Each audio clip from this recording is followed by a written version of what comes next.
Drake ain't supposed to be living like this. That's what one of his own team members allegedly texted after a shocking internal file leak that just hit the dark web. And if what's inside is real, then the champagne pappy might be swimming in red ink instead of champagne. We're talking late property taxes on that Toronto mega mansion, canceled private jet leases, tour sponsors pulling out, and a suspicious audit tied to his OVO Fest LLC. Even his private chef's paychecks reportedly bounced last month, and that man been with Drake since Take Care. The streets say the empire Drake built might be cracking. Fans are whispering money laundering, bad crypto flips, and even sabotage from within. And one folder labeled YMBL Internal Emergency Restructure Plan just leaked with names, numbers, and a breakdown of expenses that don't add up. Did the Six God go from certified lover boy to certified liability? And if so, who's behind it? A bad accountant? A snake in the OVO camp? Or maybe Drake himself playing chess while we all watching checkers? This ain't just a fall-off. This might be the biggest financial twist in modern hip-hop history. And it's just the beginning. They say when you reach the top, everybody either wanna be you or break you. Drake wasn't just a rapper. He was a walking billion-dollar brand. A Birkin-buying, chart-dominating, plane-flying anomaly who made vulnerability feel luxurious. Back in the day, when So Far Gone dropped, people clowned him for being too soft. But little by little, he flipped that into power. Emotions turned into anthems, relationships into fuel, pain into product. But what they don't talk about is how expensive that lifestyle really got, and how the emotional weight of holding up a whole empire alone starts to hollow a man out. By the time Nothing Was the Same dropped, Drake wasn't just the face of OVO. He was OVO. 40 was in the studio cooking. Oliver was handling strategy.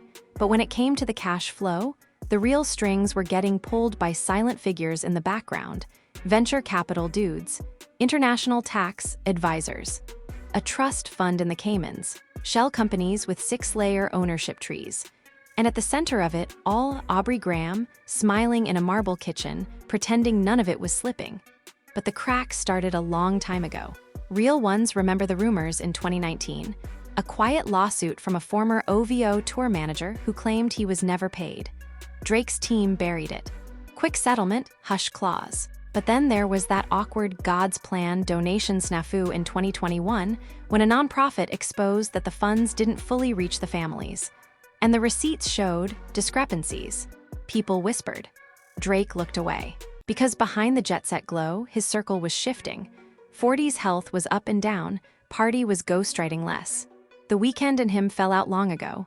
And baby, Birdman was quiet, but he always circled back when the accounting got murky. You don't just break away from cash money without scars. Then came the real blow, the Astral investment. Insiders say Drake dropped $80 million into a tech startup, building the future of music NFTs. The founder, an ex-girlfriend's brother, it flopped in 8 months. Money gone, and that's not even counting the hush checks. The NDAs, the settlements no one talks about. And emotionally, he wasn't built for the war coming. The beef with Kanai didn't end at that benefit concert. Word is, Drake spent millions trying to outdo Ye's STEM player rollout, blowing budgets on unreleased AI tech and alternate reality merch drops. He even hired a branding firm to re-image his entire look post-CLB. But the public didn't bite, and the firm never delivered, but still got paid. By 2023, folks close to him say Drake wasn't smiling the same. He moved more paranoid, less parties, more FaceTime check-ins with lawyers. Even 21 Savage allegedly told someone, the man don't trust nobody anymore. That Toronto house, the one with the NBA-sized indoor court, costs over $300K a month just to operate.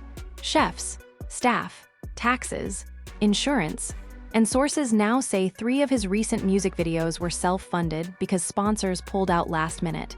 And yet, he couldn't stop. Because image is everything. And the trauma, it never really healed. His father still publicly fumbles interviews. His son's private school expenses, sky-high European elite-level tuition paid in advance for privacy. And Sophie. The co-parenting might be calm, but that comes with agreements. Legal ones, monthly ones. Add to that the quiet whispers from inside OVO that Oliver El Khatib had been meeting with venture consultants without Drake present. that the books weren't lining up. And when Drake finally demanded a full audit, what he found made him stop recording music for 6 weeks straight. He told someone close, "I think I'm the product now, not the owner." And that's where the emotional storm really begins. Because for Drake, a man who curated every inch of his life to look like a fairy tale, realizing the dream might have been rented, not owned, that's not just painful. That's dangerous, and the vultures, they're already circling. It started with a file. One single PDF, 184 pages long, titled, YMBL Internal Urgent Financial Breakdown Level Red. No password, no encryption. Just sitting there in an unsecured Dropbox link that someone deep inside OVO accidentally synced to a public IP. Within 45 minutes, the internet had it. Within 2 hours, forums were breaking it down like the Zimmerman trial. And what they found inside wasn't just troubling, it was devastating. First red flag, a $72 million expense labeled restructuring and brand insulation package, priority shell entities, Montenegro, BVI, and Shenzhen. Translation, money moved offshore, fast and quiet. Except the paper trail didn't disappear, it glitched. And whoever audited this file left a comment next to the expense. Where is the actual beneficiary data? This makes no sense. This looks like wire fraud.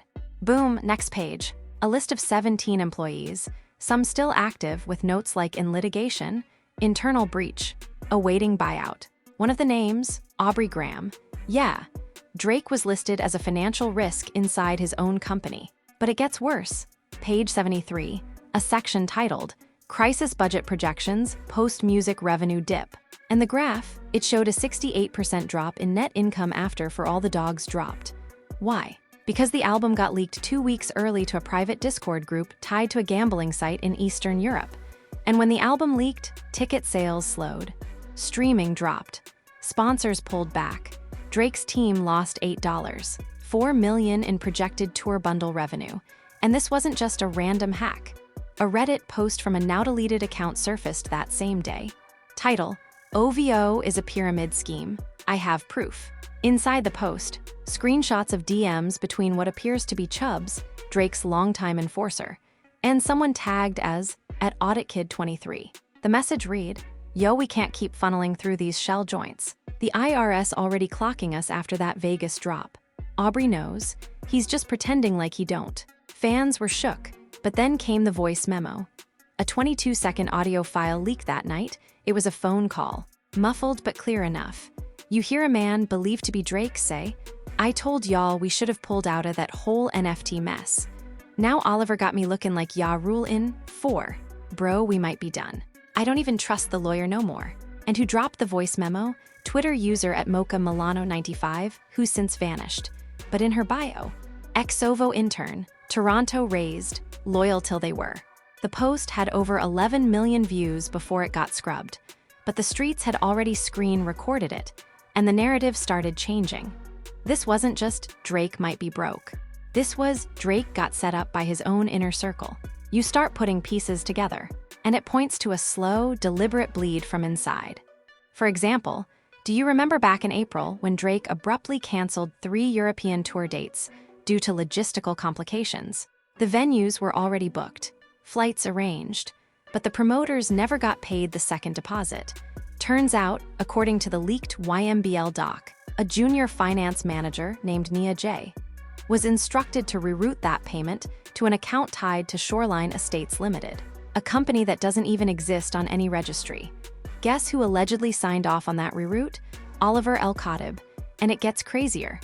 Page 112 of the doc has a timestamp screenshot of a Slack convo dated August 14, 2024, 2:32 MEST. In it, Oliver messages, he's too distracted by the Kendrick beef. He won't notice we trimmed 2 off the top, and if he does, it'll already be gone. Trimmed 2, meaning $2 million, and he was right. Drake didn't notice, because that was the same week he dropped Family Matters, aimed at Kendrick, and was spiraling over the backlash. Sources close to him say he was drinking heavy, barely sleeping. Even 40 reportedly told someone, "We losing him, man, and not just financially." And remember the God's Plan 2.0 school donation that got announced and then quietly forgotten. It wasn't forgot. It was frozen. Because the $400,000, wired to a nonprofit called Seeds of Gold, never reached the actual school. And guess what? Seeds of Gold is tied to an umbrella corp out of Barbados. Listed director, H. Chalmers, a pseudonym that insiders believe, was used by one of Drake's shadow accountants to clean up PR expenses.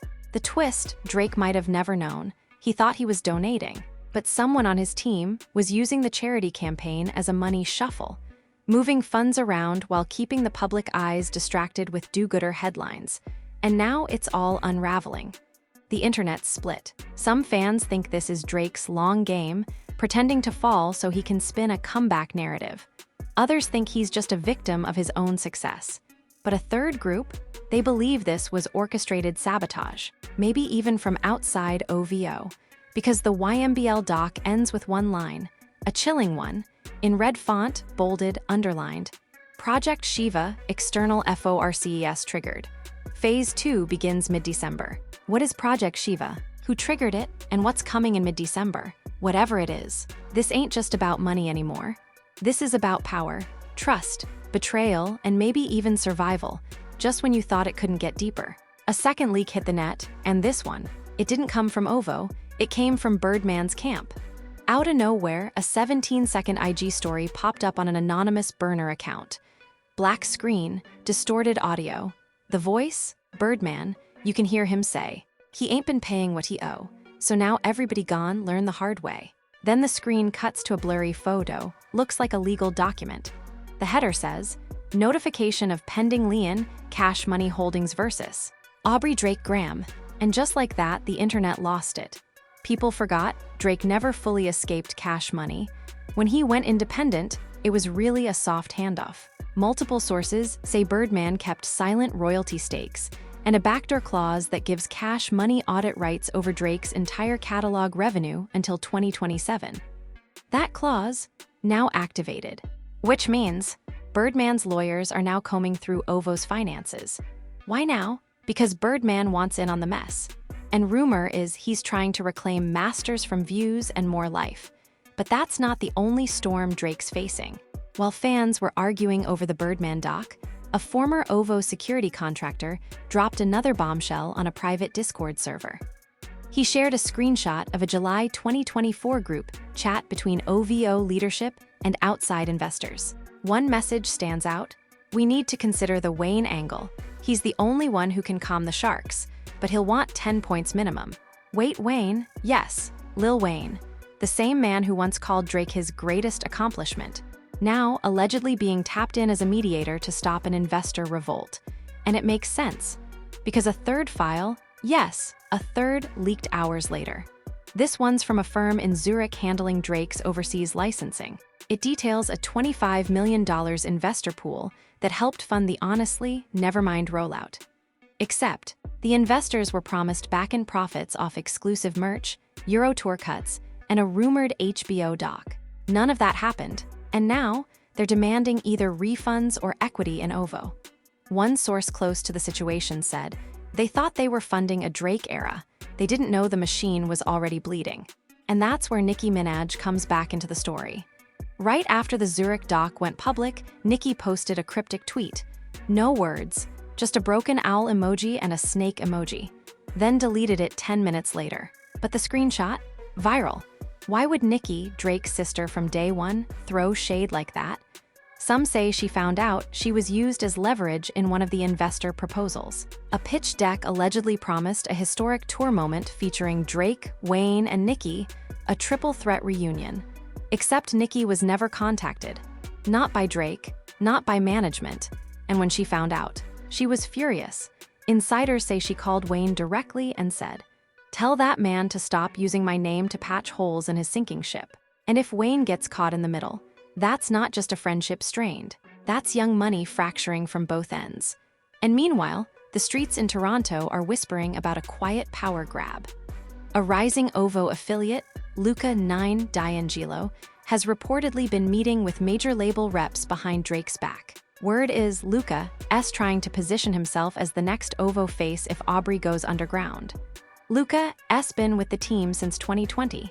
Small features. handled security for a while, then slowly transitioned into music. But in recent months, his IG shows luxury fits, encrypted stories, and suddenly, he's flying private. Who's funding that? Some fans think it's Oliver. Others say one of the angry Zurich investors is grooming Luca as a backup investment. Either way, Drake's not reacting. He's silent. No posts, no lives, no new music, just ghost. And when Drake's silent, something's always brewing. Because here's the scariest theory circulating right now. What if Drake already knew this was coming? What if this whole financial chaos, the leaks, the crisis, is just the distraction? Multiple fan pages have compiled screenshots of closed-door studio sessions. Drake allegedly spent 3 weeks in a secret bunker studio in Dubai this past September. No IG stories, no guests, just him and 40. And what were they working on? A full-on diss documentary. Yup, you heard that right. Not a song, a visual bomb exposing everything. Labels, fake friends, financial snakes, and even fans who turned on him. The rumored title? Liquid Gold, The Price of Being Aubrey. And guess what? It's already registered with a Canadian media board. Pilot episode status in final edits, which means Drake might be broke, betrayed, and bleeding. But he's also building something, and when it drops, it's gonna bury people. The moment the third leak hit, the streets went from shocked to shattered. Reddit threads exploded. Titles like, "Did Drake Loki scam his fans?" "Nicki turning on Drake is breaking my heart FR." "Is Aubrey about to pull a Kanye or go ghost forever?" On Twitter, Ove Implosion and Projectiva were both trending for 48 hours straight. Memes went wild. Some were clowning, showing Drake wearing fake jewelry, writing economy, posting Cash App links. But others were downright emotional. One fan posted, "Ike, what y'all say? Drake raised me if he's getting played by his own people. That's a betrayal to all of us." Another tweeted, "This ain't just about money. This about a man who gave everything and got stabbed by the people closest to him. We watching a breakdown in real time." And over on TikTok, people started crying on camera. One girl did a 5-part series titled Losing Drake, a heartbreak in 5 eras. Each video was her dancing to one of his songs, then breaking down what was happening in his life behind the scenes during that time. Views over 22 million. The emotional weight hit especially hard with his day one fans. Those who grew up with Drake memorized Marvin's Room and defended him when people called him soft. To them, this wasn't just a rapper in financial trouble. This was the man who taught them how to feel. And now, it felt like he was being destroyed. Not by rivals, but by the people who once swore they'd die for him. Even inside the industry, folks were rattled. DJ Akademix went live on Twitch the same night as the Zurich doc leak. Sipping Henny straight from the bottle, eyes wide. His exact words, "Yo, I talked to somebody real close to Aubrey, and they told me this man is numb. Like he ain't even mad, he's just cold. Like he accepted that everything's fake now." And that's the most dangerous version of Drake we ever gone see. Charlamagne Tha God dropped a surprise segment on The Breakfast Club where he said, "This is what happens when you build a kingdom but forget to lock the gates. The vultures fly in, pick the bones clean, and leave your legacy in the dirt." But not everybody was sympathetic. Joe Budden called it karma. Man spent the last 5 years flexin', stuntin', buying purses and dodging real conversations. Now it's all catching up. Even Kendrick fans were getting messy. With viral edits of his, "You not a colleague, you a liability," line over footage of Drake at the OVO Fest, looking visibly exhausted. But the real emotional blow came from his mother. An old voicemail surfaced on IG, allegedly from Sandy Graham, dated September 18th, just weeks before the leaks began. In it, her voice is shaky. "I don't know what's happening, sweetheart. I just hope you're okay. I see things online and you don't call as much. Just know your mother loves you, even if the world turns cold." The post had no caption, just, "The voice behind the curtain, protect him." And it hit everybody. Thousands of fans commented hearts. Others said this was the realest moment in the whole saga.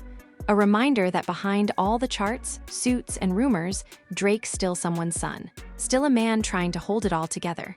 But while fans were reeling, labels were panicking. Universal Music Group allegedly called an emergency closed door meeting the morning after the Zurich doc leaked.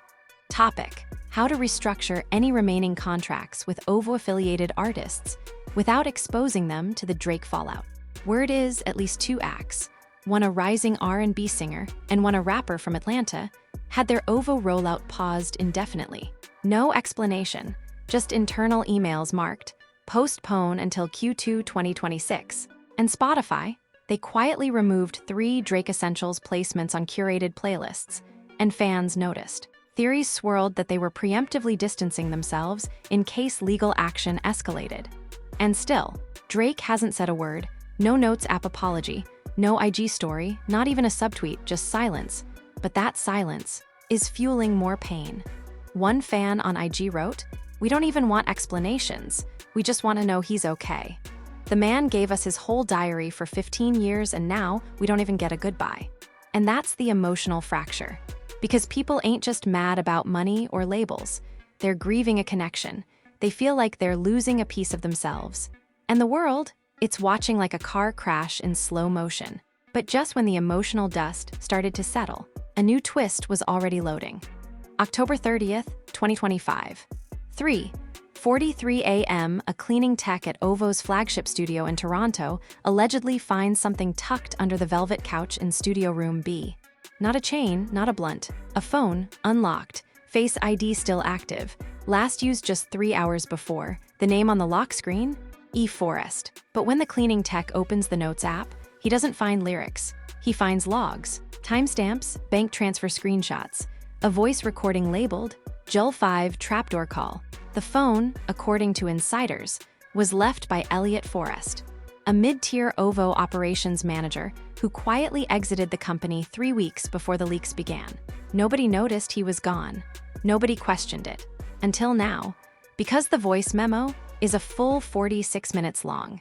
And in it, you can hear Elliot talking to someone with a distorted voice, breaking down OVO's internal structure like a blueprint. He says, "We already rerouted the crypto, exits phase 1's complete. Drake's not gonna check until tax season hits. And by then, we'll already be in Dubai." The voice replies, "He'll figure it out too late. Project Shiva always had one target, public collapse. This ain't about money, it's about erasing his hold on the culture." Drake wasn't just robbed, he was set up by people inside, but working for someone outside. Because at the end of the memo, there's one last line. Elliot laughs, then says, "You know who really funded this play, right? Come on, we all know it was ye." Boom, Twitter loses its mind. YouTube breaks. TikTok goes insane. Ye did IT trends worldwide. No confirmation, no denial, just pure chaos. But wait, it doesn't end there. A fourth leak emerges less than 24 hours later. This time, a court subpoena. Real, verified. Filed in Fulton County, Georgia. It's a request for financial records tied to Graham International Trust. And who filed it? The U.S. Department of Justice. Now this ain't just industry beef. This is federal. Somehow, the Drake money trail just got swept into a federal investigation. And it ain't clear yet why. But the gossip mill says the DOJ is sniffing around possible foreign financial manipulation, using celebrity-owned companies as smoke covers. And OVO is listed in the top 5. So the question now is, was this just an inside betrayal, or is Drake the pawn in something way bigger?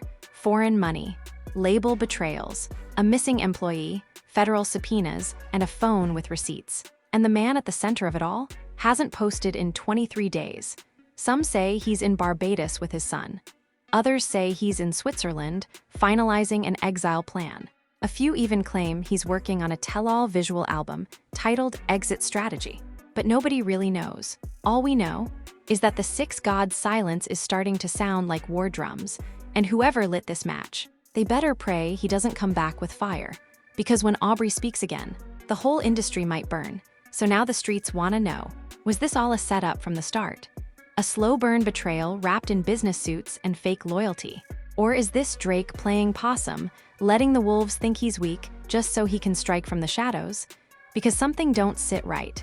That leaked phone, that court doc, that whisper about e-funding Project Shiva.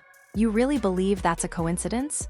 Nah, too many names, too much timing, too quiet from Drake's camp, and now the industry's panicking. Labels backtracking, friends turning foes, old ops popping back up with cryptic tweets and lost footage. Even Wayne and Nicki moving different. But the biggest question right now ain't just about money.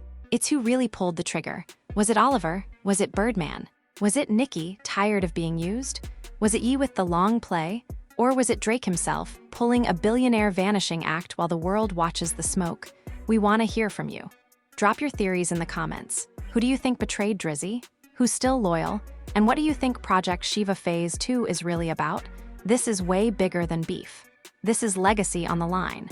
So hit that like button, subscribe if you still believe in the Sixth God, and turn on notifications. Cause when that phone footage leaks, or when Drake finally speaks, you already know. We'll be back with part 2. Stay dangerous. You already know. We'll be back with part 2. Stay dangerous.